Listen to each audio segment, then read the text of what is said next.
Pada video kali ini kita akan membahas tentang penyerapan nutrien pada tubuh ikan mas. Perkenalkan dahulu, nama saya Gerby Yuliana Martanti dari Departemen Aquacultur Fakultas Perikanan dan Ilmu Kelautan Universitas Diponegoro. Masuk di penyerapan. Makanan yang masuk di tubuh ikan akan dicerna di dalam saluran pencernaan. Kemudian makanan akan diserap oleh dinding saluran pencernaan, biasanya terjadi di usus halus. Kemudian menghasilkan senyawa yang masuk ke aliran darah ataupun molekul komponennya. Ini merupakan saluran pencernaan yang terjadi di dalam tubuh ikan. Penyerapan makanan sendiri merupakan proses pencernaan makanan yang masuk ke tubuh dengan bantuan enzim sehingga akan membentuk energi untuk pertumbuhan ikan. Penyerapan terjadi di dalam usus halus. Penyerapan nutrien ikan terbagi menjadi 3, ada penyerapan karbohidrat, penyerapan lemak, dan penyerapan protein. Berikut penjelasannya. Penyerapan karbohidrat dibantu oleh hormon insulin dan beberapa enzim. Ada enzim amilum, enzim maltase, sukrase, laktase, menghasilkan glukosa.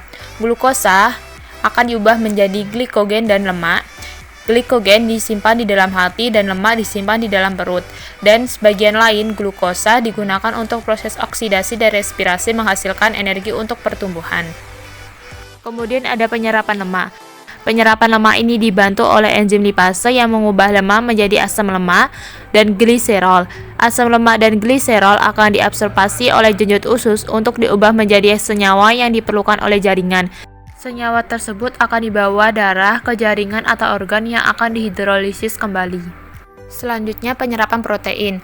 Molekul protein dibantu oleh enzim pepsin yang mengubah protein menjadi pepton. Kemudian pepton diubah menjadi asam amino dengan bantuan enzim erepsin. Asam amino akan dibawa dan diserap oleh jenjut usus yang akan langsung diserap oleh jaringan untuk ke berbagai keperluan menurut fungsinya. Pembahasan selanjutnya ada sel-sel pada usus halus. Yang pertama, sel epitel. Sel epitel yang ada di usus halus ini berjenis sel epitel kolumner sederhana atau non-bersilia. Bentuknya satu lapisan mirip tiang yang memanjang. Terdapat sel Goldblatt, mikrofili, nukleus, dan mitokondria. Selanjutnya, sel enterosit yang merupakan bagian dari sel epitel yang melapisi permukaan bagian di dalam usus kecil dan usus besar. Bentuknya lapisan kontinu yang berfungsi untuk penyerapan dan transportasi nutrisi ke berbagai tubuh ikan.